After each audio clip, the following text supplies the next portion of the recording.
Benvinguts als Desconvocats, un podcast on els bons juguen i els dolents opinen, és a dir, nosaltres.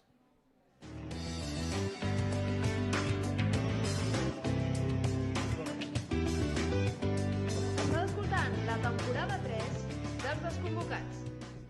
Ben tornats i ben tornades al 14è programa dels Desconvocats. No és un programa com qualsevol altre. Per primera vegada en 3 temporades comptem amb la presència de públic, un meravellós públic, un fort aplaudiment, sisplau. Avui és Sant Jordi, com bé tots sabem, un dia especial per tots els catalans i catalanes. Sortim al carrer, regalem roses i llibres, celebrem l'amor i en el nostre cas també estem de celebració. El Barça és líder de Lliga i dissabte a les 10 de la nit juga la final de la Copa. Per celebrar tot plegat d'una manera especial, juntament amb Blanquerna, hem decidit fer el programa en directe, a través de YouTube. Per cert, saludem a tothom que ens estigui veient des de YouTube i pels que també hi són aquí presencialment. I amb dos convidats que desitgem que passin una bona estona. El periodista del País, Ramon Besa, i el professor de Blanquerna i exconseller de la Generalitat, Raül Romeva, visiten els Desconvocats per parlar dels seus respectius llibres, l'esport, el Barça i la vida en general. Sigueu benvinguts i benvingudes a un programa que serà de tot menys formal. Un aplaudiment. Pol Nieto, bona tarda, com estàs? Com estàs? Com estàs? Molt bé. I vosaltres què tal? Feliç Sant Jordi. Feliç Sant Jordi. Igualment. Bona diada a tots. Coneixeu molts Jordis o no? És la primera vegada que gravem els Desconvocats Fora i de- estem a semifinals de la Champions. Sí. És històric, eh? Sí. No era molt difícil, No era molt difícil. No era difícil. Que fos la Xavi, primera com vegada. estàs? Bé, molt bé. A mi ningú m'ha regalat ninguna rosa avui. A mi tampoc. Calma. Però encara queda molt de dia. Aquí portem dues. Sí? Crec que no són per nosaltres. Jo tenia l'esperança que l'arriba aquí em regaléssiu una. I tu has regalat alguna? Encara no. Encara no.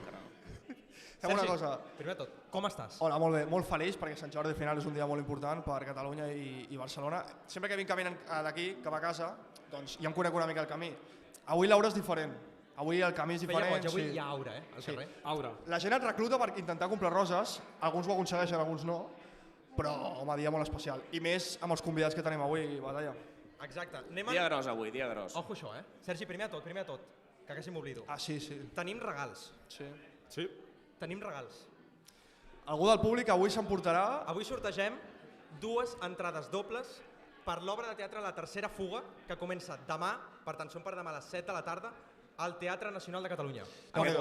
Ojo, Aquest cop, la pregunta històrica, suposo que s'haurà preparat. Exacte, te l'has preparat avui, Des de no? fa una setmana. I aquest cop servirà Pol Nieto. d'algú. I tant. I a més, és molt adient amb el dia d'avui, perquè Sant Jordi, si vol la faig ja la pregunta. Endavant. Llavors, qui resolgui Sí. la pregunta històrica tindrà el regal de les entrades i també tenim 2 suadres a Blanquerna per si us les voleu posar algun dia així que faci fred. La pregunta és a dir, la resolem al final. Exacte, les veurem al final del programa. S'han de quedar, l'han de resoldre bé, evidentment, Exacte. i si són els primers en encertar-la, perquè pot passar que...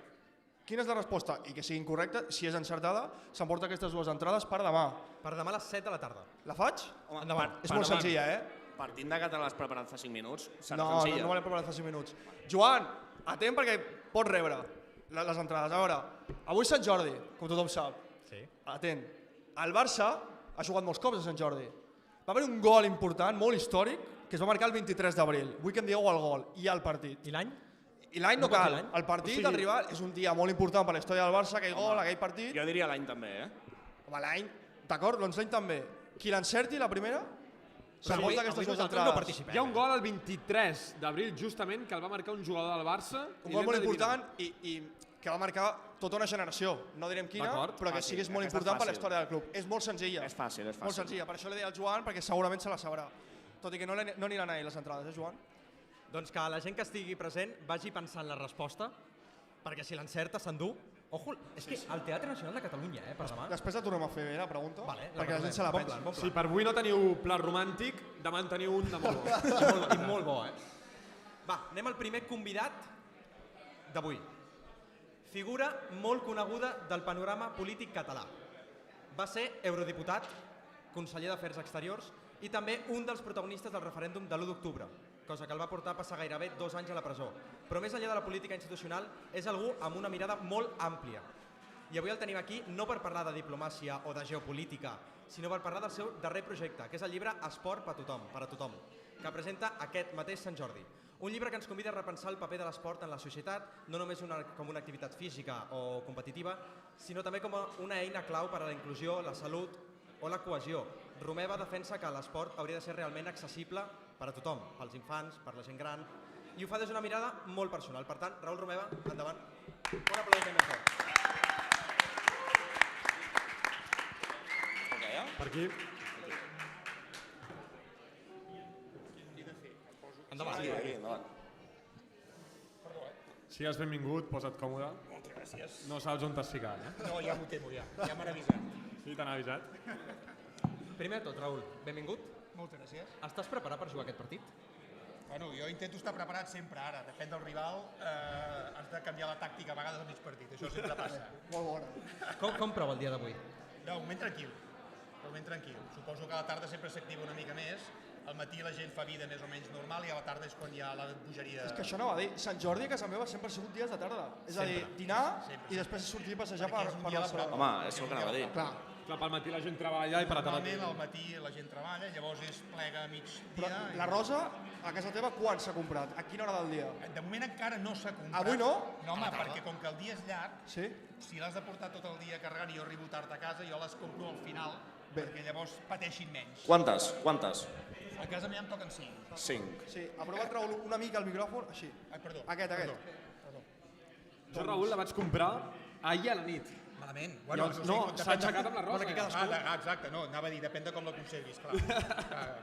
El Xavi és un tio Hi ha previsor. un truc, que sí que és veritat que està més barat a l'acabar la taula. Sí, home, Però, a No és la veure, intenció, no? Però clar, la rosa també, a veure, té el component emocional i simbòlic, i tampoc ens enganyem. És una manera també d'ajudar entitats i associacions que gràcies a la rosa doncs, poden pagar-se el viatge de fi de curs o fer un extra pel que faci falta. Per Avui li tant, compro també jo- hi ha una part de solidaritat. a la meva germana li compro.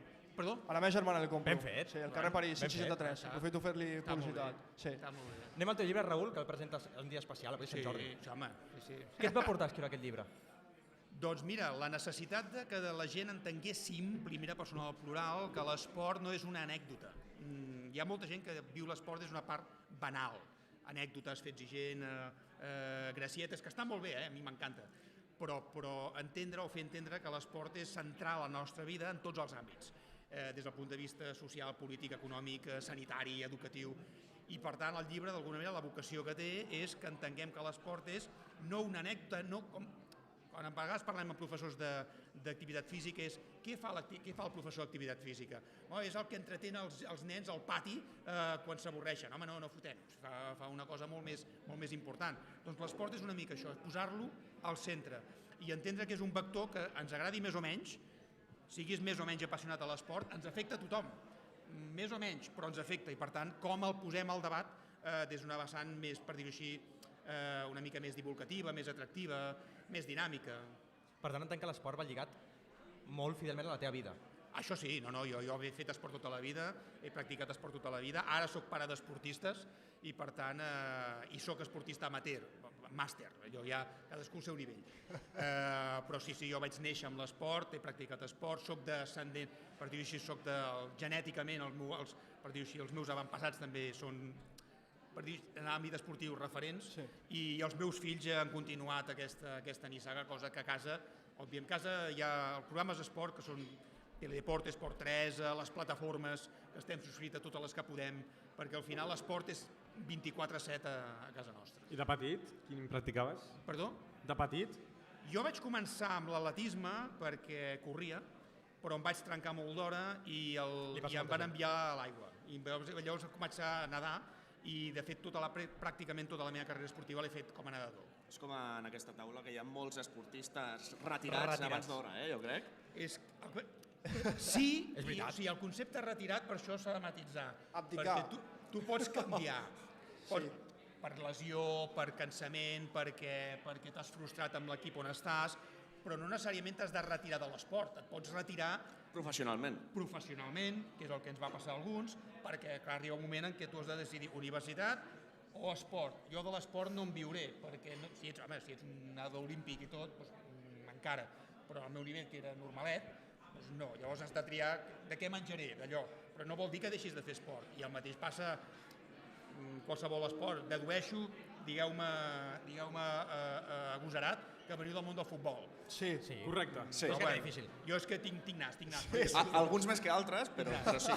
No, però vull dir que és igual. Sí. Arriba un moment que si per edat o perquè tens una lesió o perquè al final dius, mira, jo vull canviar de prioritats, però no cal que deixis l'esport. Pots deixar l'esport a aquest nivell, però pots continuar fent-lo a un altre. Jo crec que aquesta és la gran importància, és entendre que l'esport, igual com l'ensenyament, allò el que es diu el lifelong learning, allò l'aprenentatge tota la vida, l'esport és igual. Tu has de trobar aquell esport que et permeti gaudir-ne en qualsevol etapa de la teva vida i en qualsevol circumstància personal, física o social de la teva vida. I hi ha un esport per tothom. Això ho tinc molt clar. A casa, perdona, què practiquen els teus fills? A casa tinc un waterpolista Déu-n'hi-do. M'agrada molt el waterpolo a mi. i un atleta que fa triple. Déu-n'hi-do. Tinc les dues disciplines. Edats? 18 anys la nena, Sí. el triplista, i el waterpolista 16. Per tant, el títol del llibre Esport per a tothom realment és més un desig que una realitat. No, per què? No, al revés. O sigui, esport per a tothom. Sí, A però veure, vull dir, d'acord, tots els t'ho compro. esports actualment no T'ho estan compro. No, t'ho compro. a l'accessibilitat de tothom. Al D'acord, començar-hi. però no és l'objectiu. És a dir, t'ho compro en el sentit de que a mi m'agradaria que entenguéssim que hi ha un esport per tothom. Exacte. Però és veritat que tothom ha de saber, tothom ha de saber que hem de poder garantir que tothom pugui fer aquest esport. I per tant necessitem estructures, finançament, espais, entorns, que tothom pugui, on tothom pugui trobar-hi el seu lloc. I això és veritat que no passa. Hauria de passar. Et compro el concepte desig, per tant aposta, però com a concepte, el concepte no m'alimento jo, el concepte surt del segle XIX i és una idea que a més es va universalitzar molt, que de fet és el leitmotiv d'organitzacions com el Comitè Olímpic Internacional o com qualsevol, per dir-ho així, dels òrgans internacionals que volen difondre l'esport, però que la idea com a tal és que ningú, indiferentment de si és molt bo o molt dolent, hagi de deixar de fer esport. Hi ha una metàfora que la faig servir molt gran, molt clara, que és els castells. En el món casteller... Soc casteller. Tu ets soc casteller, casteller. de quina colla? Capgrossos. Capgrossos, un respecte. Sí? Un respecte per Mataró i en aquest sentit... Ens portarem bé, Raül. Home, clar que sí. El pol és molt pesat, Jo soc causant, aquest jo soc tema. causant. Bé. No estic al nivell no estem a nivells de Capgrossos està en una altra lliga, però bueno, escolta... Aquí tots fem cohesió, entre tots. Tots fem. Bé. Però estàs d'acord o no que hi ha un vincle emocional, no només emocional, què fa gran els castells? Que tothom pot fer alguna cosa. Tothom. Evidentment, no tothom pot fer d'enxaneta, però és que no cal que tothom faci d'enxaneta. No tothom puja al tronc, però tothom pot fer alguna cosa. L'esport és exactament el mateix. Per tant, el que faig és un paral·lelisme entre el món casteller i el món esportiu. Però perquè això passi, necessites que hi hagi una estructura, oportunitats, espais, equipaments, recursos, i aquí és on jo crec que tenim alguns dèficits, tant d'estructura com administratiu, si vols, d'institucional, com també de finançament. Per tant, aquí és, efectivament, un desig, una voluntat de que això ho puguem corregir. Raül, també hi ha una sèrie d'esports, com podria ser el tennis, que és un tòpic, però probablement sigui veritat, que són esports més elitistes. I per accedir-hi sigui molt més difícil venint d'una casa, potser, que pot costar arribar a final de mes. No sé fins a quin punt en algun moment hem d'arribar a poder trencar aquesta frontera, que potser algú no pot arribar al tennis o a esports més elitistes. Les motos, mira, t'ho ampliaré. L'esport com a tal neix en un entorn elitista.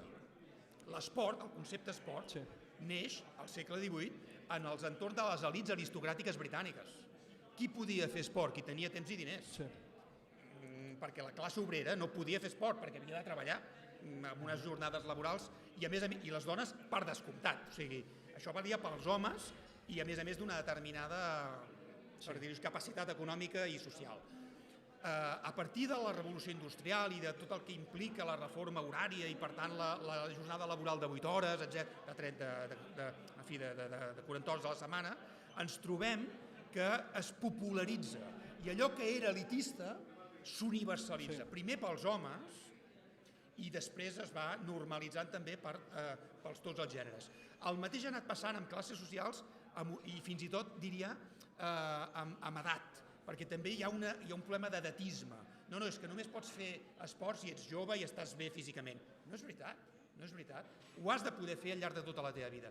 I et torno a la pregunta, per tant, és veritat que hi ha alguns esports que es perceben com elitistes, el tennis, la vela, el motor, el golf, es perceben elitistes perquè practicar-lo és molt car.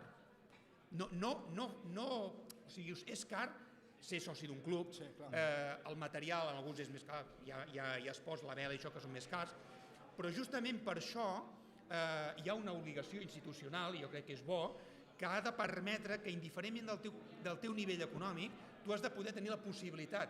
Per això és important el CAR, per exemple. El CAR de Sant Cugat, el centre del rendiment, és perquè gent que no necessàriament té els recursos, però té el nivell, té el talent, té la capacitat, pugui excel·lir. Això ho hem de poder fer en molts àmbits. Esports de neu. És que l'esquí és elitista. Sí, és molt car. És molt car l'equipament, és molt car anar a uns llocs on hi hagi neu, és molt car l'allotjament, tot això és veritat. Però, per tant, en aquest sentit, hem de trobar la manera que, si volem que sigui per tothom, hem de poder socialitzar el cost. I això vol dir generar espais, oportunitats. Amb la vela s'està fent una feina extraordinària a Barcelona, que és la vela popular. Hi ha països com França que la vela és un esport popular, no és un esport elitista, no és una dinàmica elitista. A França? A França. Aquí, en canvi, es percep encara perquè la gent ho relaciona a fer vela a tenir un vaixell. No cal. Bueno, amb la Copa de l'Amèrica ho vam veure. Bueno, sí, és veritat que a la Copa Amèrica estem parlant d'una franja molt singular. Però la pràctica de la vela, navegant patí, navegant un Optimist, avui ja tenim escoles municipals de vela que permeten que molta gent pugui practicar vela. A Catalunya tenim el que s'anomena la Setmana Blava i la Setmana Blanca. La Setmana Blanca és perquè els escolars, bàsicament de primària i d'ESO, puguin passar una temporada a la neu. Per què? Descobrint un esport que potser no es podrien permetre pel seu nivell, diguem, adquisitiu a nivell familiar, no? Però això és públic, o sigui, hem de garantir que això es pugui obrir a perfils molt diversos, perquè al final, no perquè t'hi hagis de dedicar tota la vida, no es tracta que t'hi dediquis tota la vida, home, si tens talent i et contracten, fantàstic, però perquè són experiències que t'omplen en el teu projecte vital, en el teu trajecte vital, i poder tenir aquestes experiències et permetrà fer altres coses i descobrir altres mons, i això és el que ens ha d'enriquir en la formació. L'esport com a capacitat de dotar-nos de coneixement i de formació diversa. Després, si tu tens un molt bon nivell i et dona una beca o et fitxa no sé quin club, fantàstic. Però si no, no passa res. L'objectiu no és que tu vagis a uns Jocs Olímpics, necessàriament. Jo t'anava a preguntar, Raül, canviant una mica de tema. Tu ets culer? Jo soc culer i soci del Barça, sí. I soci, I soci? Sí. I tens abonament a Montjuïc? No tinc abonament. Soc soci però no tinc abonament. Estic en una fase en què, per raons familiars, em toca els caps de setmana fer de taxista dels meus fills. I, per tant, has de prioritzar. I llavors... Això es gaudeix, també. No, home, no, cap retret. Al contrari, m'ho passo molt bé. Però jo he prioritzat i els caps de setmana jo els dedico als meus fills, fer d'amunt i avall, i, per tant, ara em toca això. També et diré que, hi ha partits que els veig per la tele i penses, tant de bo estigués. Els veus tots? No els veig tots, ni el veig tot, moltes vegades. A vegades en veig un tros, a vegades veig al final, depèn de vegades dels horaris, no? Però l'avantatge d'avui dia és que encara que no els vegis, t'arriben. I per tant, potser no he vist aquella jugada en directe, però t'acabarà arribant. Però sí que és veritat, jo tinc a l'agenda, a més ho puc demostrar, tinc a l'agenda el calendari del Barça, i el tinc... Ostres, sí, és veritat. Jo el tinc en el Google Calendar. No ho tenim nosaltres, això. Això no ho tenim nosaltres. Fora. No us mereixeu... Perquè ho sabem ja. Inicialment ja ho sabem. No us mereixeu ficar-nos. Ho tenim al cap ja. No, però és veritat, jo tinc, clar, òbviament tu agafes les seccions que t'interessen. Jo tinc el futbol, evidentment, futbol masculí i femení, tinc el bàsquet, que també el segueixo, tinc el futbol sala i tinc l'hoquei patins, perquè són disciplines que m'agraden totes elles. Va passar una cosa curiosa en una època, no sé si es pot dir, ara que no ens sent ningú, que és que ni tan sols me'n recordava que jugava al Barça i me n'adonava quan posava la ràdio i deia, ostres, està jugant al Barça. La ràdio, no la tele. La ràdio. Fa quant d'això? Fa una mica. Una mica. Però he de dir que parlo en passat. I aquí és on em vaig adonar, dic, alguna cosa està passant. Perquè jo, que ho tinc en algú, que se m'hagi oblidat que està jugant al Barça i que llavors posa la ràdio i dius, hòstia, però si estan jugant, com se t'ha pogut passar? Ara no em passa. Però va ser per una desmotivació, senzillament, amb jo soc víctima d'una part d'aquesta colerada que hi ha hagut un moment que no que hem desconnectat, sinó que hem dit, bueno, hi ha altres coses a fer. Va ser l'època de Koeman? Una mica després, també. Però no ho dic amb orgull, és una diagnosi que em permet també... A veure, no ens enganyem. El Barça, o sigui, l'esport en general i el futbol també, està molt bé ser passionalment seguidor del Barça, jo ho defenso, però hi ha un element que és importantíssim, que és entendre que en tant que esport espectacle ha de donar espectacle. I quan no dona espectacle vol dir que alguna cosa falla, és a dir, Quan no és atractiu, alguna cosa falla. Aquest any està sent atractiu. Molt. Per això et dic, és a dir, jo m'he reenganxat al Barça i crec que injustament es diu el Barça de Flick, injustament no perquè el Flick no tingui mèrit, sinó perquè crec que una part del mèrit la té Xavi. I no se li Jo reconeix. compro això. sí, també és Pol, veritat. has I no escoltat se li bé? reconeix. Escolta bé, Pol. Sí, sí. No dic tot, però hi ha una part del mèrit que Flick se'l troba fet. I ell Va fer debutar joves. l'ha potenciat, totalment d'acord, però crec que hi ha una part del mèrit que no se li reconeix a Xavi, que potser, no ho sabem, no ho sabrem mai, potser si hagués continuat, potser hagués vist ell els resultats, potser, no ho sé, no ho podrem saber mai, però crec que Xavi no se l'ha tractat justament pel que va fer, pel que no va aconseguir, d'acord, una temporada sense títols, és molt dura pel Barça, però crec que va fer altres coses que no serien... Segur, sí. Creus que el fitxatge de Xavi va ser massa d'hora com a entrenador? Perquè al final Estem entrant a temes polèmics, era un entrenador que tenia 2 anys d'experiència al futbol de Qatar. Qui donava un duro pel Guardiola quan va entrar? Ningú. I ha sigut, amb diferència, El millor. el millor. Hi ha moments a la vida que te l'has de jugar.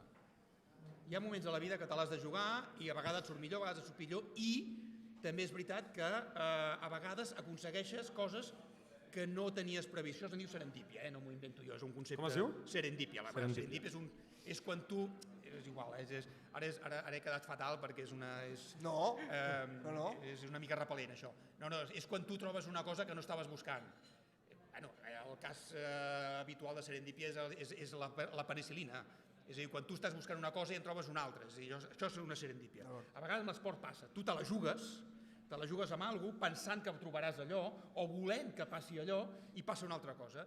Xavi se'l va fitxar per unes coses i algunes de les coses pel qual se'l va fitxar no ho vam aconseguir. Home, acabar una temporada en blanc és una putada. És una putada per un club com el Barça. I més quan el màxim rival guanya la Champions. Ara m'has fet mal. Però bueno, clar, això ja entra dins de la... Però en canvi va aconseguir altres coses que avui estem gaudint. Fer debutar joves de la Masia. Home, per això te l'has de jugar. I per això has de donar oportunitats i d'aquestes oportunitats ja ho sabem que n'hi haurà moltes que no... Per donar aquestes oportunitats les coses han d'anar malament per provar i jugar-te-la, perquè si les coses van bé fitxes jugadors més cars i normalment no proves amb jugadors de la Masia. O no. O en cas que hi hagi lesions. A no ser que sigui una aposta.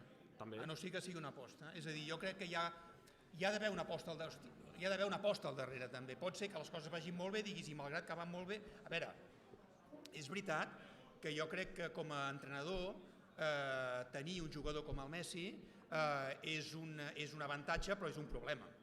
És un avantatge perquè tens el millor jugador del món i per tant ell solet et resol coses, funciona sol, però és un problema, perquè no pots pensar en lògica d'equip, no pots pensar en lògica de futur. Això t'està fent mal, Sergi, què tens a dir? És molt complicat.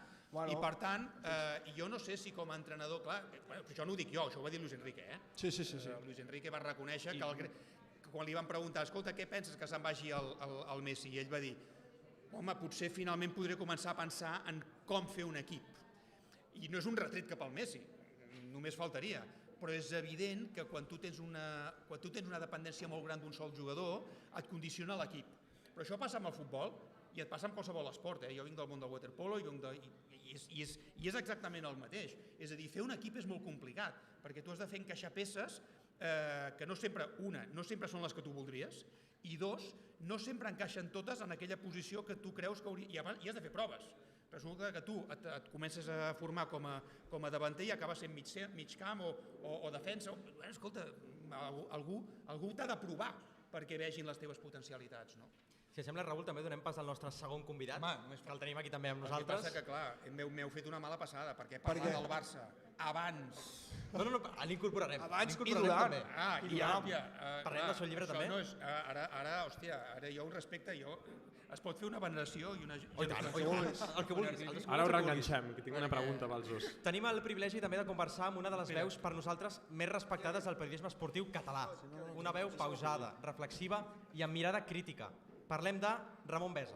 Un fort aplaudiment. No t'escapes encara, eh? Ah, no. Jo vinc a escoltar, Aquí, Ramon, encantat. Toca allà. Ara sí que fa goig, aquesta taula.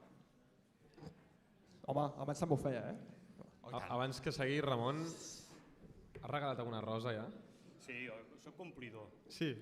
Soc molt tradicional amb això. He regalat la rosa i m'han regalat el llibre. No només un, sinó 2 o 3. Clar, abans dèiem quan es compra la rosa durant el dia. Al matí, a la tarda. He explicat que jo soc de tarda, el Raül m'ha dit que també és de tardes, avui ho serà. Tu tens unes prioritats, aleshores la meva prioritat, un cop Està bé. m'he llevat i he fet la meva taula gimnàstica i la meva història, el primer que he fet és anar a comprar la rosa per la meva dona. I ja sabies a on? És a dir, ja tens el lloc o vas sortir del carrer i el que t'has No, trobat? tinc un lloc, és a dir, amb això sóc una mica també llepafils, o sigui, jo vaig a una floristeria, jo visc a Gràcia i jo sóc molt solidari, diguem, amb tota la gent que et trobes a les parades, estudiants, i gent que tothom t'ofereix la millor, però jo vaig cada any a la mateixa floristeria, que és on també de tant en tant compro alguna planta, i aleshores ells ja saben que a mi no m'agraden les roses massa guarnides, m'agrada la rosa rosa. Llavors, com més farcida és, menys m'agrada. I amb això no vull dir que cadascú tindrà el seu gust, però a mi m'agrada l'olor, l'explosió d'una rosa, i si més sabés d'on és, millor. Però jo vaig tenir la sort de que la meva sogra li agradava molt cuidar un jardí. Per tant, sé distingir entre una rosa d'invernader o una rosa de jardí. Doncs segurament poca gent ho sap, això, I les roses estan bé, però al final al Sant Jordi crec que li hem de donar més pes als llibres, que de fet aquí en tenim 2 de molt bons. I de fet, perdoneu-me, però crec que el Raül té un regal pel Ramon. Sí, jo tinc un... En fi, primer que em satisfà molt compartir espai i estona i oportunitat amb en Ramon, però a més per un altre motiu. No en aquest llibre, en un llibre anterior, jo estava molt preocupat per un problema que tenim com a societat i amb una facultat de comunicació, és important dir-ho, que és allò que anomenem el simplisme comunicatiu, que és la importància d'entendre que els periodistes, a més d'explicar coses, han d'ajudar a la societat a entendre el món. I com que jo volia entendre una mica de què anava la cosa, vaig preguntar a un senyor, que en sabia molt, que era el Ramon, escolta, explica'm què passa, cap on va i per què som on som. I em va fer una masterclass amb un dinar que vam fer, una masterclass amb 3-4 idees, que em van servir fantàsticament pel llibre, i per tant, com que estava en deute amb tu, perquè em vas ajudar molt en l'anterior, aquí tens el... El meu retorn. Molt maco, això, Raül. Jo t'ho agraeixo molt, Raül, entre altres coses, primer, per la teva pràctica esportiva. Jo també formo part d'aquesta gent que els agrada els esports, que jo no dic minoritaris, perquè la paraula minoritari és estigmatitzar. Totalment. És a dir, serà per al nombre de fitxes, però no per siguin minoritaris com és el waterpolo, perquè crec que jo sóc esclau d'alguna manera emocional d'aquella generació dels Jocs Olímpics del 92, d'aquella selecció que no va guanyar l'or amb aquella pròrroga contra Itàlia, però va faltar molt poc, i continuo pensant que és un esport extraordinari que vincula molt amb el món que tu coneixes de l'aigua, com a marca de Barcelona, que és l'aigua, la natació, i al mateix temps com a polític, perquè crec que l'esport, històricament en aquest país, només hi ha funcionat quan hi ha hagut una acció política. Parlem de la Renaixença, parlem de la Mancomunitat, parlem de la Segona República, parlem de temps quan l'administració ha estat capaç d'incidir en la vertebració de l'esport social o competitiu, ajudar-lo, acompanyar-lo, és quan aquest país ha estat millor. Quan l'administració ha estat més distant i no ha estat còmplice, doncs ha estat més difícil. Per tant, jo tinc una actitud reverencial cap al Raül Romeva per el que significa com a esportista i per el que significa com a polític. Més enllà ja no parlo del que va significar tot el procés i tot el que vam viure. Jo el vaig viure en aquesta universitat, en aquell temps encara exercia gairebé diàriament, ara ja no, i per tant a mi és un goig la tinc. Jo en contrapartida, el món de l'esport també m'ha portat cap a altres mons, com per exemple descobrir, ara que parlem de coses minoritàries, una malaltia com és la de l'ELA, i haver ajudat amb l'UNZUE a fer el llibre, per tant et regalo aquest llibre que és una altra icona. Que vam... Saps? Per barrejar esports. Hi ha una travessa amb natació que es diu Swim Forella, que entre altres coses la padrina el Juan Carlos, que justament està pensada per fer, passa a Tarragona, són uns 30 quilòmetres nedant, 30 quilòmetres nedant al mar, que es pot fer amb relleus, es diu ràpid. Es diu ràpid, no, es neda ràpid no, es diu ràpid, nedant no es neda ràpid. Però justament és gràcies a gent com el Juan Carlos i gent que li ha posat micròfon i veu que s'ha pogut conèixer aquesta malaltia i per tant jo trobo que està molt bé que li puguem posar cara, al final humanitzar una cosa que és una de les grans aportacions que pot fer l'esport. Gràcies a l'esport podem tenir documents com aquest i fer gran el relat al voltant de la ELA. És un vector que ens permet parlar de coses tan importants com aquesta. Sí, perquè Ramon Juan Carlos Unzué és com el gran referent per intentar entendre aquesta malaltia, quins problemes hi ha en aquest país d'intentar ajudar aquestes persones encara que sigui de manera econòmica. Bueno, fer-ho visible. I sobretot aquí hi ha hagut una lluita de lideratge de qui era el que visualitzava què significava l'ELA. I aquí pots trobar implicacions polítiques, multitud de coses. En canvi, el factor humà que representa Juan Carlos Unzué fa que la gent s'ho cregui, perquè ens entenguem, no? Penseu que ell li detecten a l'ELA al mateix temps, que és una cosa molt interessant que em va fer pensar molt en aquest relat, quan hi ha tot el cas de la Covid. És a dir, mentre la indústria farmacèutica es baralla per aconseguir un antídot contra la Covid perquè sap que allò serà rendible, ningú es dedica a buscar un antídot contra l'ELA perquè és minoritari, ja hi tornem. I això és la lluita de com se sent una persona que de cop i volta veu que una malaltia que està afectant a tota la població mundial tothom s'hi aboca i a la que els 4.000 malalts d'ELA ningú els hi fa cas. Amb una malaltia, curiosament, que no depèn, en aquell moment no se'n fa càrrec la Seguretat Social, i aquí jo crec que a través de l'Unzué tot això està progressant al Congrés, veurem com acaba, però que fa una cosa molt terrible, que és que primer t'arruïna i després et mata. És a dir, les famílies que ho pateixen, que no tenen un poder adquisitiu molt determinat, que vol dir una atenció 24 hores diària de tota la família, doncs tota aquella família està dependent del malalt. Aleshores el malalt comença a tenir un complex de culpabilitat del per què ningú es fa càrrec d'ell i ho ha de ser la família. De manera que jo crec que quan ell es va decidir, perquè cap i la fi el que vam fer el Lu, el Marcos i jo és acompanyar l'Unzué i vertebrar un discurs de com ell vivia l'ELA i a partir d'aquí que es pugui fer visible i discutir. Va ser el Juan Carlos el que va decidir fer el llibre? Sí. El que passa més, nosaltres vam dir, ara que estem a Sant Jordi, si fem el llibre després de l'audiovisual i de tot el que se'n parlarà, el llibre no el comprarà ningú, perquè llegir costa molt avui dia. Per això els que ens dediquem a juntar 4 lletres davant del discurs més audiovisual, per nosaltres és un dia de festa major, perquè jo continuo pensant que hi ha gent que li agrada llegir i escriure. Cada cop costa més. Vosaltres mateixos ho esteu vivint, no? Vosaltres penseu fer un programa de ràdio, vosaltres penseu fer un programa de televisió, vosaltres podeu fer un programa a YouTube, però ara, escriure, juntar 4 lletres, a on imprimir-les, a on les divulgo, on el faig, tot això és més difícil. Per tant, en el procés del Juan Carlos va començar primer el llibre, després hi va haver el documental de Xavi Torres de TV3, hi va haver el de Movistar, hi ha hagut molta més, hi ha hagut la pel·lícula, hi ha hagut moltes més seqüències. Però si no el llibre, ningú s'hagués interessat al llibre perquè ells de llegir si ja ho veig per la televisió o ho escolto per la ràdio. I aquesta és una mica la lluita de la gent que encara pensem que la premsa escrita o la gent que ens dediquem a escriure té un cert sentit. Encara mantens el contacte amb el Juan Carlos? Com es troba avui en dia? Sí, mira, vam estar dinant la setmana passada. Ara, justament en aquest procés, és curiós perquè suposo que alguns, que si ho seguiu heu vist, ell ha decidit que no es farà la traqueotomia. És a dir, és un altre pas perquè normalment associàvem que el procés de l'ELA hi ha un pas intermig que és que estem acostumats a veure molts malalts amb la mascareta d'oxigen, amb la traqueotomia i tal, i aleshores ell ha dit no. Per què? Perquè creu que pateix més la cuidadora que el cuidat. És a dir, la reflexió i la declaració d'amor cap a la seva dona, la Maria, que és la que ha cuidat d'ell fins ara. I per tant, ell no vol ser una càrrega més per la seva dona. I és el punt de dir, com ho resoldrà? Bueno, això la doctora Povedano, que és la que ha portat tot aquest procés, sabrà com ho resoldrà. Hi ha coses que no fa falta dir-les.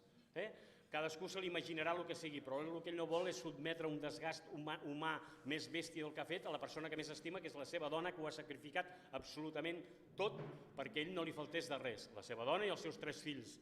I ara està en aquest moment que encara es pot parlar amb ell, encara pots tenir una conversa molt lúcida, però que això, la malaltia de l'ELA va avançant, és a dir, no té en compte que avui Sant Jordi farà un recés i dirà demà i m'hi tornaré a posar, no, és implacable. Aleshores tu has d'anar prenent decisions i el Juan Carlos és una persona extraordinària perquè procura anticipar-se més que no pas ser reactiu. En aquesta vida és molt important, anticipar-se vol dir que et pots equivocar, però ser reactiu vol dir que vas contracorrent, contra alguna cosa que de vegades no hi ha més remei, però si tu et pots anticipar està molt bé, jo crec que és el que està fent ell. Què és el que més has après del Juan Carlos fent aquest llibre? Que tu has de celebrar el dia a dia. És a dir, de vegades no som conscients que quan tu t'aixeques que és un dia més i de dir com avui m'ho passaré bé.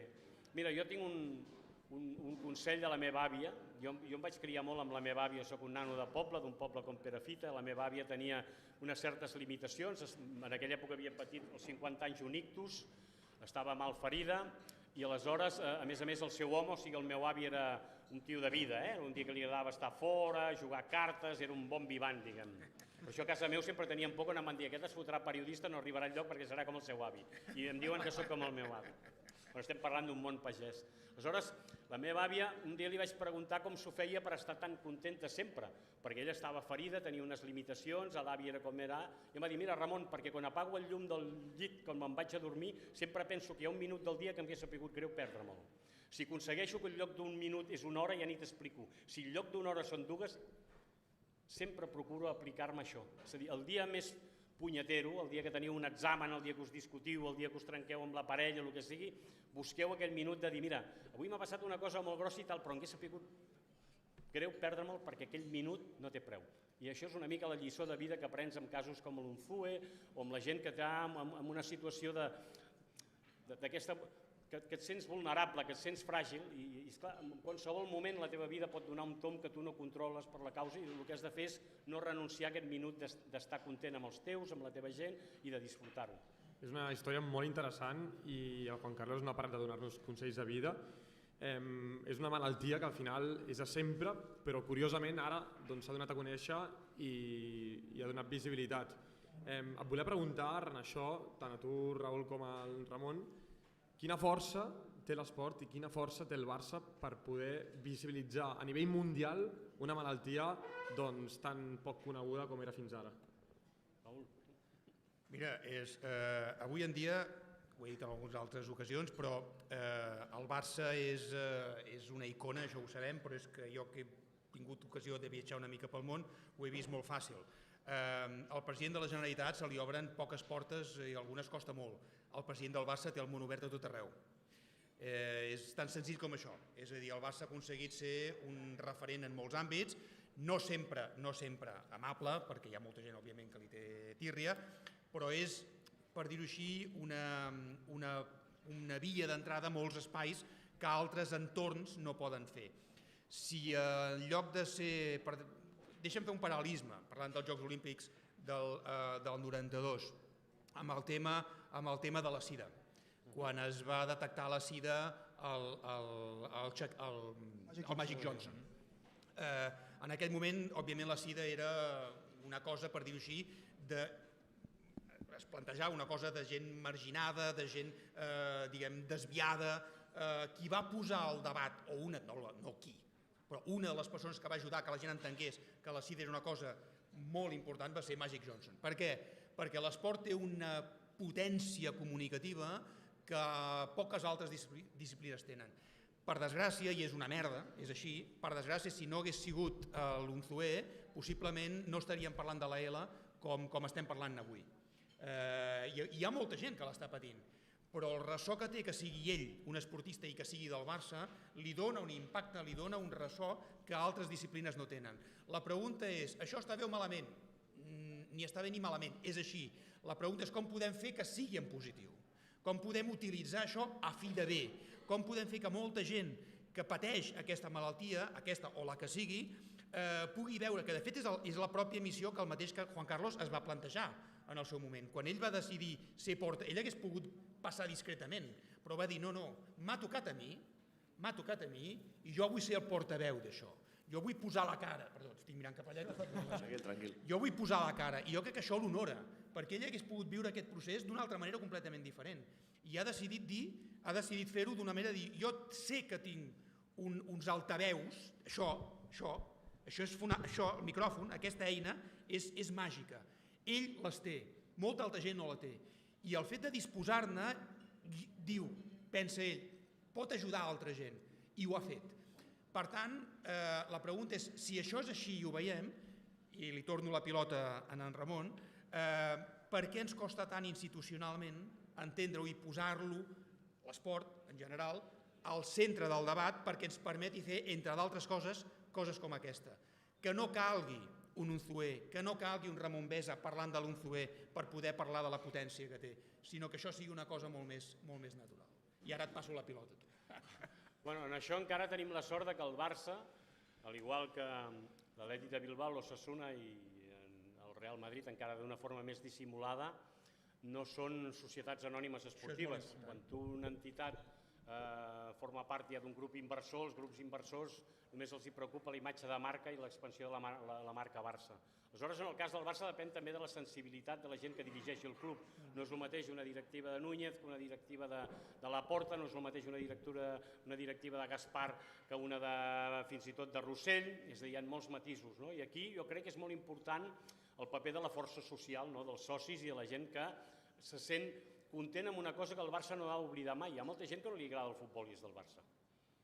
És a dir, no és un club de futbol, és un club poliesportiu, que això també li porta a lluitar contra clubs del propi país. És a dir, tu que, Raül, practiques, no és el cas del waterpolo, però jo què sé, jo que m'agrada molt l'hoquei patins i que soc del Voltregà, que molta gent em diu, com és que tu ets del Voltregà? Un club fundat per pericos i tota la història, però bueno, jo hem mamat el Voltregà des de petit, i clar, el Voltregà juga contra el Barça, i el Reus juga contra el Barça, hi ha una part del poliesportiu que no és, però té una tasca justament de la marca que diem de més que un club i del sentit poliesportiu que el fan únic en el món. Jo vaig conèixer en aquest cas, ho estava explicant abans amb el Josep Maria Picol, quan parlàvem de 2 alumnes d'Erasmus que van arribar de Montreal i demanaven on podien jugar a hoquei gel. Aquí jo en aquell moment encara feia de professor del seminari d'esports, jo els vaig dir, bueno, haureu d'anar a Puigcerdà, haureu d'anar a Jaca, al Xuri-Urdin, millor heu d'anar fins a França. Però aquí no hi ha lloc. Vaig dir, bueno, aquí hi ha el Barça. Vaig dir, com? Estàs dient que podem jugar a hoquei gel amb el Barça? Sí, el Palau de Gel és un equip més discret. Van acabar jugant allà, van guanyar la Lliga, una competició, van començar a enviar fotografies als seus amics del Canadà i no s'ho creien que havien guanyat la Lliga amb el Barça. O sigui, el poder que té el Barça, el poder que té la samarreta, i el poder que té una cosa que ara periodísticament és molt interessant i que els periodistes que ja som més grans tenim un gran problema, que és que el Barça ha tingut un relat, i un relat que ha interessat no només a la gent esportiva, sinó a la gent amb una certa sensibilitat. Segurament el divulgador de la causa culer el més internacional ha estat Manolo Vázquez Montalbán, que era un comunista que a més li agradava el futbol i la gastronomia, que en aquell temps un comunista que li agradés el futbol i li agradés la gastronomia era un mal comunista. O sigui, el volien fotre fora del PSUC i del Partit Comunista, ja no explico, perquè allò semblaven 2 sacrilegis, perquè era l'opi del poble, un tio que mengi i que vagi al futbol, doncs és un mal comunista. Ell va saber vèncer això i a partir d'aquí aquell relat no només era un relat assumit pels catalans cadascú el que fos, sinó que el va fer internacional i això li va donar una dimensió que molta gent era del Barça no necessàriament per guanyar. O sigui, el Madrid justifica si no guanya, no té sentit. Aleshores, per això ara estan com estan, perquè no guanya no s'ho expliquen. En canvi, el Barça té una qüestió que ens fa molt propers, que és a nivell dels valors socials, però també el moment de la gestació. És a dir, el món del Madrid comença amb el fitxatge de Di Stéfano, que és un jugador que havia reclutat el Barça i que la pròpia administració va dir un any per cada un. I el Barça va dir, per vostès el pollastre i no el volem més. El Figo, que és on comencen els galàctics, era un jugador fet aquí. El Messi és un jugador de Rosario que es fa jugador aquí. El Lamine és un jugador de Rocafonda que es fa jugador aquí. Això, aquesta sensació que la Masia com a escola de futbol és una cosa molt nostrada i molt singular, el que va ser la campanya d'UNICEF, per exemple. Molts nanos, com veiem encara ara, la guerra d'Ucrania, com veiem la invasió de Gaza, hi ha nanos amb samarretes del Barça. Això em recordo molt el Cruyff que deia l'avantatge que té la samarreta del Barça és que als nens els hi agrada. I va dir, no els agrada tant els del Madrid, i ell deia, no, diu, el blanco no funciona, solo funciona por oposición. Si un blanco, si tot blanc no té sentit, has de posar els detalls. Bueno, vull dir que té tota una litúrgia i té tota una cronologia que fa que d'alguna manera aquest missatge, més enllà que és evident que vosaltres, igual que em passa amb el meu fill, no veieu el futbol igual que el veia jo, però sí que el que és el fil conductor del que simbolitza el Barça. I ara podríem discutir d'una manera de jugar a futbol d'una manera o l'altra, no? I aquí m'ha interessat molt el que deia Raül sobre el paper del Xavi i sobre el paper del Flick, no? En el fons, el gran mèrit d'una persona que està al cap d'una institució és detectar el talent. Igual que quan tu estàs en una classe, tu encara que vulguis tractar tots els alumnes igual, tu sempre hi ha un alumne o uns alumnes que tu creus que tiren més o que van per un cantó o un altre. Igual que, encara que els pares no s'ho creguin, tots els germans no se senten igual de tractats pels seus pares. I ells no ho volen. És a dir, en aquest sentit, jo crec que Xavi és un bon detector de talent. Però els entrenadors han confós una cosa, hem perdut l'etapa de formació perquè tothom ja vol exercir en lloc de formar, vol ser. I si tu t'oblides de l'etapa de formació, difícilment podràs exercir l'etapa d'execució, o sigui, de deixar plen. I crec que en el cas del Xavi, aquella visió que en el seu moment va tenir Laporta, més bona o més dolenta, però tenia el seu què. Luis Enrique havia estat al filial, Guardiola havia estat al filial, i ell volia que el Xavi comencés en el filial. Jo crec que al Xavi li va faltar un punt de calma per saber, un cop detectat aquest talent, com fer-lo jugar, i aleshores també el context hi havia una pressió, encara estàvem amb una cosa molt culer, que és el guardar el dol de Messi. Els dols aquí, guardem el dol de Kubala, el dol de Cruyff, el dol de Messi, i ara, per sort, la nova generació ha fet que s'hagi acabat aquest dol de Messi. I això, quan se n'han portat? A Koeman, s'han portat a Xavi, per tant, són víctimes del propi Barça, perquè som com som, i ens han parit com ens han parit. Aleshores, això, aquest llast, fa que emocionalment sigui molt difícil de pair. I, per sort, com es paeix? Amb les noves generacions. Si tu ara veus Covarsí, Lamine Yamal, Casador, Balde, són nanos que no tenen memòria i són desacomplexats. La memòria, diguem que han metabolitzat a través dels seus futbolistes la manera del que és el Barça i el que significa el Barça, però no tenen el dol, tenen fam. És a dir, per mi la lluita, per exemple, de la final de la Copa del Rei és els que tenen fam contra els afamats. És a dir, els afamats arriba un moment que el Madrid ja és un club d'estrelles i tal, és la passarel·la, és la fama, ja ho saben, aleshores han de respondre. En canvi, els del Barça no la tenen, la volen. I aquest és el gran contrast. I el que fa que una nova generació de joves, de barcelonistes, combatin la litúrgia de l'avi, del pare, que encara tenen aquell por. I sí, i l'IC, de cop i volta, comença a desaparèixer. I això és una gran senyal de salut. Anem aquí, parlàvem de dissabte de la final. Com veieu tots la final? Jo ho veig fàcil, Hi ha algun favorit? Jo ho veig fàcil. No, fàcil no serà. Però sí que és veritat, m'ha agradat molt el que he dit, els afamats, com has dit? Els que tenen fam contra els afamats. Crec que això pot acabar la catalança.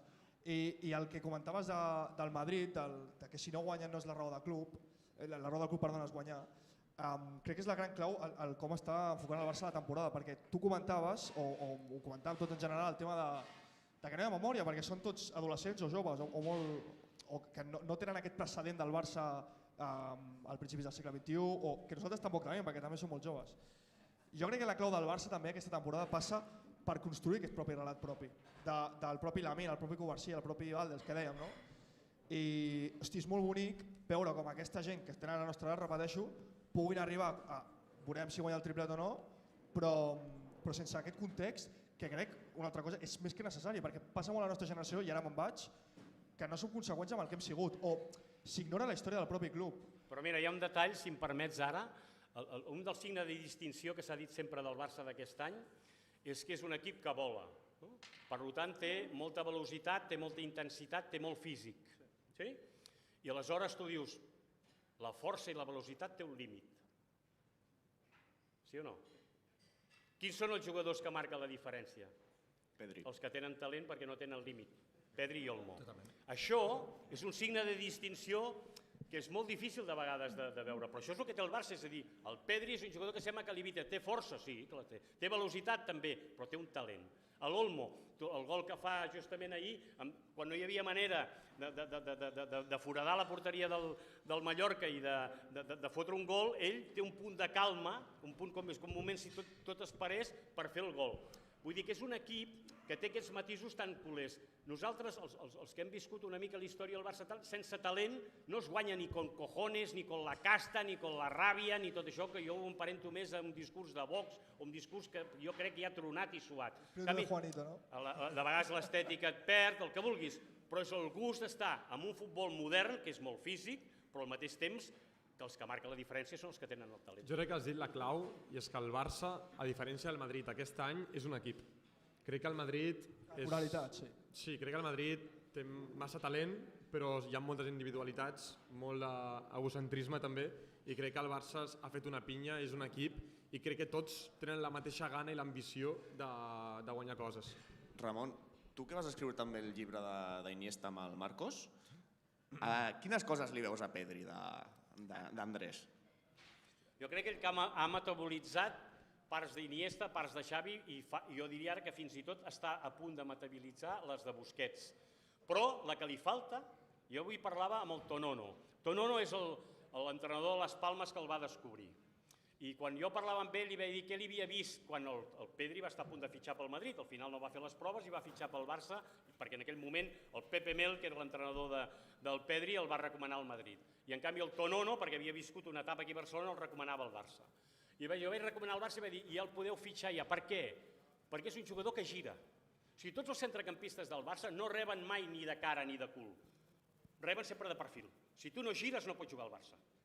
Això és el que li ha passat al De Jong, que condueix molt i li costa molt de girar. O sigui, tu quan el porter surt amb la bola, quan el cobercí surt amb la bola, tu ja no pots rebre mai de cara o de cul, sempre de perfil, perquè és la dècima de segon que guanyes. Aleshores, Pedri té això. I crec que només li falta una cosa, que el Tonono m'explicava, li va dir, Ramon, encara no heu vist el millor de Pedri, perquè li falta una última etapa. I dic, bueno, quina és l'etapa? Diu, serà un golejador. I té una que gairebé la fot. De dir que pot arribar a ser Messi en el sentit d'acabar les jugades, que ara difícilment les acaba. L'altre dia li fa ahir la jugada amb el Pedri i amb el Lamine, que li passa la pilota. Ara encara pensa més en passar que no pas en rematar. Xavi justament li deia que xutés més a porteria. Aleshores crec que aquest és el pas que encara li falta, però és un jugador que a nivell... Ara estem parlant d'aquests trofeus o torneigs tan egoistes que són les pilotes d'or. Ningú nomena Pedri per la pilota d'or. Ni ell no li fa cap falta. Jo des del primer dia. Soc un Pedri Lover tothom, declarat. Que si Rafinha, que si Lamine, i en canvi el jugador més extraordinari que hi ha avui dia, justament per el que intentava explicar, que té la força, té la velocitat, però té el talent. No n'hi ha prou. El Madrid va fitxar Tchouaméni, va fitxar Camavinga, ha fitxat a Rüdiger, perquè el futbol és físic. Sí, però si tothom és físic, acabarem que el futbol sigui una escola de granja, o sigui una granja, perquè tots seran molt físics. I on seran les diferències? Amb el talent. O sigui, el waterpolo també és un esport físic, però segurament en la selecció espanyola, la selecció que hem viscut nosaltres, si no hagués tingut talent no hagués pogut jugar contra els croates, ni contra els de Montenegro, ni contra els serbis, ni contra els hongaresos, ni contra els americans, ni contra els australians, perquè físicament això va passar molt quan Espanya guanya el Mundial, que guanyen és veritat que hi ha el caràcter del Sergio Ramos i del Casillas, per la gent que sigui del Madrid, no és menys tenir-los, però és el triomf dels centrecampistes. La selecció espanyola, mentre va viure de la fúria, no va guanyar mai res. Amb la fúria no arribaves al lloc. Per què? Perquè sempre hi havia un alemany o un anglès que fotia un metro més que tu, per una qüestió d'alimentació, perquè veníem d'una guerra civil i era una economia de supervivència, no ens podíem comparar, perquè ara sí que tots vosaltres ja foteu 1,80 m, però nosaltres vam néixer petits. Jo no, Eren com érem. Aleshores, això era una qüestió de... Llavors, on era el talent? Centrecampistes. Luis Aragonès, centrecampista. Guardiola, centrecampista. Clemente, centrecampista. Iniesta, centrecampista. Busquets, centrecampista. Clar, és el joc. Aleshores, això és que tens un valor, i el Barça ha estat sempre la gran escola de centrecampistes. El Madrid té davanters, el Barça, en canvi, sempre té més centrecampistes i entrenadors, que crec que en aquest sentit, i per acabar de fer veure que encara que en algun moment ens haguem perdut una mica el fil de la intervenció del Raül, d'alguna manera, de vegades, quan estem en un nucli tan capficats amb la nostra història i la nostra manera de ser, i estem tots que hem de substituir el Pep, hem de substituir el Xavi, o sigui, com si estéssim en una rotonda, necessitem que passi algú i que et digui la sortida és per aquí, burro. I això és el que ha fet el Flick. El Flick no s'ha hagut de presentar ni com a corifista, ni com a guardiolista, ni com a... Ell s'ha remès, això sí, a l'escola de la Masia, i el primer que ha fet és donar, perquè veieu que m'identifico com jugueu, jo amb aquests nanos els hi donaré el protagonisme. Però no ha hagut de fer una declaració d'intencions. Per què? Perquè quan ens fiquem tan sempre obsessius amb una cosa, no sabem entendre el paper de distanciament. Això passa molt, segurament haurà passat aquí a la facultat, a l'Enquerna, al moment de canvis de direcció, de moltes històries, de dir, a l'hora de prendre una decisió has de tenir un bon diagnòstic. I ens vam equivocar amb el diagnòstic perquè buscàvem el substitut de Pep, buscàvem el substitut de Xavi, igual que Xavi, quan jugava a futbol, vam estar a punt de matar-lo perquè el volíem com a substitut del Pep. No és substitut de substitut, has de tenir la pròpia trajectòria. I aquells que saben metabolitzar què és el que es volen, des d'un cert distanciament, és els que tenen un bon diagnòstic. Deixem complementar això. És que justament a mi em va molt bé això que dius, perquè això és una metàfora que es pot aplicar a tot. En una societat en què tot va tan ràpid, de tant en tant, deixa'm fer la metàfora, necessitem fer un Xavi jugador. Una de les grans virtuts del Xavi, tu em corregiràs, era que quan la cosa es complicava, agafava la pilota, la clavava al terra, aixecava la mirada, mirava la jugada i ell decidia cap on havia d'anar la pilota. Fer un Xavi. En una societat en què tothom va amb el cap en terra, mirant i corrent, algú en algun moment ha de parar, aixecar la mirada i marcar el rumb. El Xavi jugador feia això. Per mi, una de les grans aportacions que feia el Xavi era que aixecava el cap i feia que tothom es pogués col·locar i ell decidia a qui li passava. A més, tenia el talent per passar-la on volia, perquè això no tothom ho pot fer, no tothom pot passar-la allà on vol. Ell sabia on havia d'anar i la passava. Potser com a entrenador li va faltar una mica aquesta habilitat que tenia com a jugador, però com a la societat necessitem fer un Xavi de tant en tant.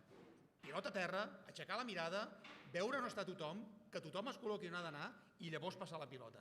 I això jo crec que és una de les grans coses que els migcampistes del Barça han sabut fer, els bons. Ell tenia una cosa molt bona que és, ja ho havíem discutit més d'una vegada, ell li agradava molt anar a buscar bolets.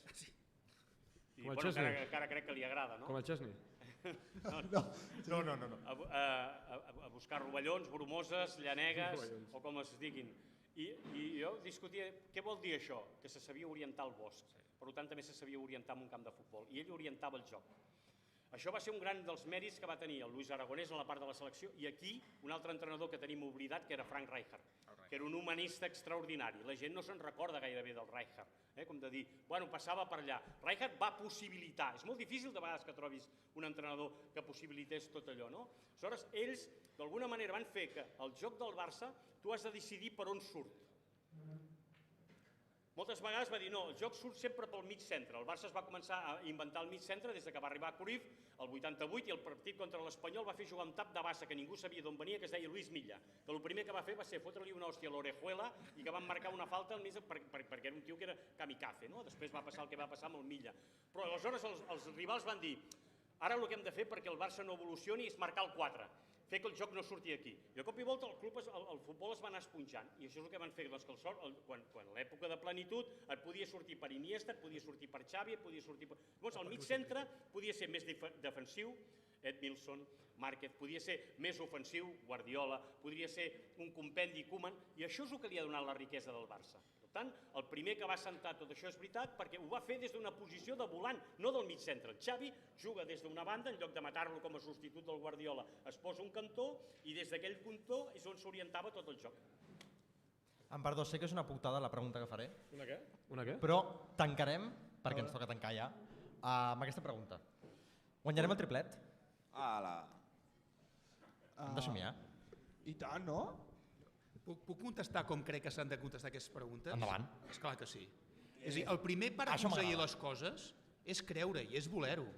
Per tant, si hi ha d'entrada dubtes, aparta't, no m'interesses, ni com a jugador ni com a entrenador. El primer que has de fer és creure-t'ho. Després, si no passa, ja valorarem per què no ha passat i què ha fallat. Però d'entrada, quan tu surts al camp has de sortir a guanyar, sempre, a tot arreu. A la vida, a la política, a l'esport, a tot arreu. Després ja, si no surten totes les coses, ja ho valorem. Però d'entrada, em preguntes, guanyarem? Avui? Clar que sí. A mi em dóna la sensació, i ho veig amb un pare, que al final és una altra generació, que hi ha un culer molt pessimista. El culer que ha viscut època dels 70, els 80, Gaspar, jo ho veig amb un pare i és molt pessimista. El meu pare diu igual, La nostra generació, la gran majoria, a aquesta pregunta respon que sí. I jo amb un pare veig, hosti, que sempre li troba el got mig buit, sempre troba la part negativa. I suposo que és perquè heu heredat, heu viscut moltes parts que nosaltres no, perquè nosaltres comencem a veure el futbol i guanyem triplets, guanyem Champions. Racionalment amb Guardiola. Sí, i també hem mamat un estil d'un Barça molt més exitut que vosaltres. Llavors em sorprèn a vegades, ho veig amb un pare, com comento, que hi ha un culer molt pessimista i que sempre serà així. Però mira, tu has sentit mai un jugador del Barça actual que hagi parlat del triplet? No. No, és que ells no ho han de fer, ho has de fer tu. Això, No, ells no ho han de fer. Val. Ells no ho han Llavors, de fer. amb això vull dir, jo el que vull ser és corresponsable amb els futbolistes. Hem set la premsa, o som nosaltres els que hem dit el triplet. I ells diuen, arribarem fins on haguem d'arribar, fins al final. Per tant, ells, és una cosa que... Llavors, això vol dir que hem de saber gestionar les expectatives. Totalment. Perquè el que a mi em sabria greu és que ara dir, si no rematen, si no guanyen, ja no ha valgut la pena. Doncs no. Per tant, estem en un procés de maduresa que a mi m'interessa molt, perquè aquesta vostra generació, que els que dieu que nosaltres i els vostres pares i els vostres avis són pessimistes, és justament perquè no hem sabut mai gestionar les expectatives. I crec que aquesta generació que vosaltres simbolitzeu, que és la del caçador, d'aquesta gent, no creuen que deguin res. No creguin que hagin de compensar res, creuen que el que han de fer és lluitar i intentar guanyar, per tant ells no tindran cap complex i som nosaltres els que ens hi hem d'acostumar. Primer, perdre la por a dir que es pot guanyar el triplet i que es guanyarà, sense tenir en compte les conseqüències que tindrà. Perquè si ells afronten cada partit com una aventura, com un risc que pot acabar 4-3, 5 o 4-5, això seria negar-los el dret a que puguin guanyar el triplet, seria negar-los la seva existència i la seva manera de fer. Per tant, seríem uns mals acompanyants si ara diguéssim que no. Per tant, quedem que sí. Molt bé, mira, aquí ho tens. M'espera aquesta resposta, La veritat m'ha agradat molt, Aquí tothom confia, no? No es pot explicar millor. Tirem la secció, no? Va. Sí, jo la meva secció que portava és molt perillosa i per tant li deixo la Nieto, que segurament és més professional. Ah, voleu la meva? Està bé, sí. Pol Nieto, porta la teva, porta la La teva. teva secció té més a veure amb Sant Jordi, Què no? has portat? Sí. Sí. S'ha d'aprofitar que és Sant Jordi, no? Jo volia relacionar més o menys els personatges de la llegenda de Sant Jordi amb els jugadors del Futbol Club Barcelona actual. Qui creieu que seria Sant Jordi, per començar? El Salvador, el protagonista de la història. Però jugador actual, Actual. Home, però seria Hansi Flick, no? No sé. Sí, el Salvador. Si vagin paral·lelisme al Barça, jo crec que seria Hansi. Covarsí? Jo he decidit Covarsí. Per què? Perquè és el nen que va sortir de la Masia amb una espasa en forma de sortida de pilota, té 18 anys però juga com si hagués matat 1.000 dracs, silenciós, imperturbable i amb una maduresa que fa que els dracs s'ho pensin 2 vegades abans d'atacar, sempre preparat per salvar, a més del poble, totes les cagades de l'Araujo. Va, t'ho compro. Jo també. Puc fer una proposta alternativa? Sí, No endavant. substitutòria alternativa. Per mi és a Lewandowski. Lewandowski? Necessites algú que et doni credibilitat, autoritat, respecte, que la gent segueixi, que era Sant Jordi, algú qui la gent seguia. Lewandowski, sense ser el Pedri, és una persona que està allà i que tothom respecta i que quan hi ha de ser hi és. I que hi ha un fet, que és l'edat, que això no ho podem negar, genera un respecte que la gent accepta. Si no hagués, fins i tot hagués dit el Ter Stegen, passa que el Ter Stegen el tenim com el tenim, si hagués pogut jugar el Ter Stegen hagués dit el Ter Stegen. Hi ha un punt en què els referents han de marcar, han d'ajudar els joves a tenir aquest punt de gosadia que ells ja per físic ja no poden tenir. Ja, Què pensa Sant Jordi de la català. casa ha de ser aquí? Bueno, d'acord, sí, d'acord. Tu què dius, Lewandowski? Si m'ho poses S'ha aquí, comprat el meu una casa. argument no. S'ha comprat una casa per aquí, Lewandowski. Si m'ho poses així, el meu argument cau completament. Per tant, et dono la raó. El Ramon està amb mi, Sí. Jo Flick. Tu, Flick. Però el Batalla ha dit tampoc és... No, que no és català. Flick. El Batalla ha dit per aquí, que no ho he entès molt bé, Gerard Martín. Per què? Diguem que som uns tramposos. Per què Gerard Martín és Sant Jo Jordi? Gerard Martín penso que és el drac, Hem d'anar al drac, Qui és el drac? Qui és el drac? Jo he posat Gerard Martín. Jo crec que és la Pobre, planta, Què t'ha fet Gerard Martín? Bueno, a mi és que jo el tinc una mica tatxat, No sé la vostra visió sobre Gerard Martín. És l'ovella, no? Per què? No m'agrada gens, Raül, no m'agrada gens. El drac és l'Inter? El drac és l'Inter? Això també és molt culer, buscar un cap d'esquila. Sí. Sempre n'hi ha un que no t'agrada. Abans era Una Mourinho. manera de donar-li la culpa de quan les coses no van bé. No, jo ho Frenkie. accepto, Hi havia una època, per exemple, a l'Alba li va passar, perquè no queia bé per el que fos, i moltes vegades decidia partits amb les seves entrades cap al Messi, però això és molt català i molt culer. Un dolent, sempre hi ha d'haver un dolent perquè si no la cosa no funciona, perquè li Dembélé. puguis transmetre tota la teva mala lluna i totes les desgràcies. Qui més? La princesa, qui seria? Lamin. He posat Lamin. Però és que ens ha de salvar ell, a nosaltres. Clar, això... I qui t'ha dit que la princesa no salva? No, bueno, la història és... Bravo. Sí, però a la història s'explica que és al revés. Però jo crec que és Lamin, no? Exacte, sí. D'acord. La Rosa ha de ser Pedri. Jo crec, 100%. no? És la bellesa pura i dura de Sant Jordi. I punxa una miqueta de tant en tant. També. Bé, bon punt, ben vist. Qui queda? Queda el poble. Qui és el poble? Nosaltres. Nosaltres, la colorada, cony. L'afició. Caçador. Sí. Mira, no l'havia pensat, però Caçador... Per què? Normal, Sant Pau de Vilamajor, perquè és el tambor, és tota l'estona bum, bum, bum, bum, bum, la perseverància, la dificultat. Un nano que, primer, arriba, el Xavi el convoca però no el fa jugar mai, té una certa frustració. Torna a la tanta temporada i quan creu que tindrà una opció surt un nano guapo, collonut, que pega la pilota de manera preciosa, un jugador fantàstic, Marc Bernal, i diu ara hauré de tornar a ser fins i tot suplent del meu company. Bueno, torna a ser, i ara vol acabar jugant, per tant és el dia a dia, és el cor que batega, no? Bum, bum, bum, bum, bum, bum, bum, Es lesiona, ara tornarà més fort. I és, d'alguna manera, tothom podria fer un equip sense el Caçador, no? Allò de dir, bueno, sí hi és, però aquesta perseverança, aquesta manifestació a mi el fa que sigui un jugador... I amb obstacles constantment, perquè ara també Frenkie de Jong ha passat per davant de Caçador a l'11. Va passar també, com has dit, Bernal, però ell sempre està allà. La meva pregunta és, De Jong qui seria? No entra ja, ja no hi ha més personatges. Sergi, crec que tenies alguna cosa pendent. Resolem la pregunta històrica, Ramon. Estem sortejant 2 entrades per demà al Teatre Nacional de Catalunya. Sí. Ojo, Era una pregunta, no la responguis perquè la sabràs. Tu tampoc, Raül, Algú perquè d'aquí? la sabràs també. Jaume, Públic! has de saber. És una pregunta molt senzilla en relació al Barça i Sant Jordi, que l'he fet abans però la repeteixo. Qui primer la respongui, qui primer aixequi el braç i si l'encerta se'ls aporta, no, Pol? Totalment. És molt fàcil, no fotem. Oriol, també has d'estar atent. A veure, el Barça va marcar un gol molt important el dia de Sant Jordi. Veritat? En Ramon ja riu, crec que la Ramon ja riu perquè... A veure, va, allà al fons? Qui va ser? Martí Gravetes s'ha portat l'entrada. Crec que no s'ha escoltat, la resposta. Això és el canvi de la nova generació, ho estàvem parlant amb el Josep Maria Picola, quan nosaltres som esclaus de que el Barça, quan jugava el dia de Sant Jordi, perdia sempre.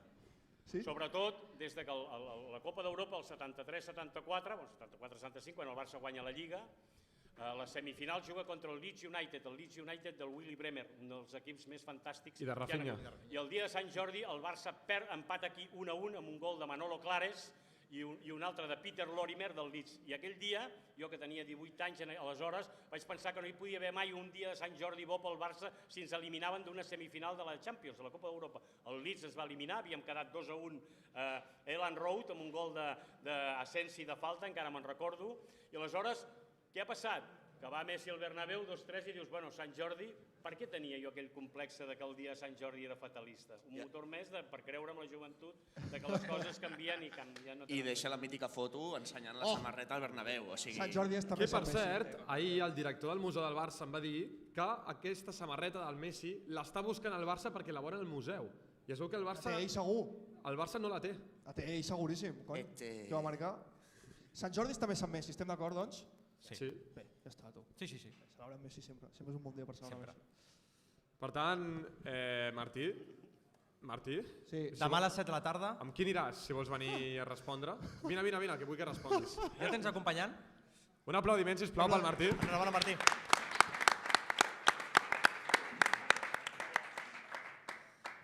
Molt bones a tots i totes. Amb qui aniràs al teatre? El què, perdoneu? Amb qui aniràs? Amb el Sergi, pot ser? Jo haig d'acceptar. No compta això. No, el Sergi no compta. Amb la meva àvia. Molt bé. Amb la meva àvia, sí. Doncs digue-li, demà a les 7 de la tarda, la tercera fuga, Teatre Allà hi Nacional de serem, Catalunya, allà hi serem. teniu una cita tu i l'àvia. Moltes gràcies, a tots i A tu, Martí. Sí, aquí ha estat una xerrada molt interessant. Darrere, aquí? Perfecte.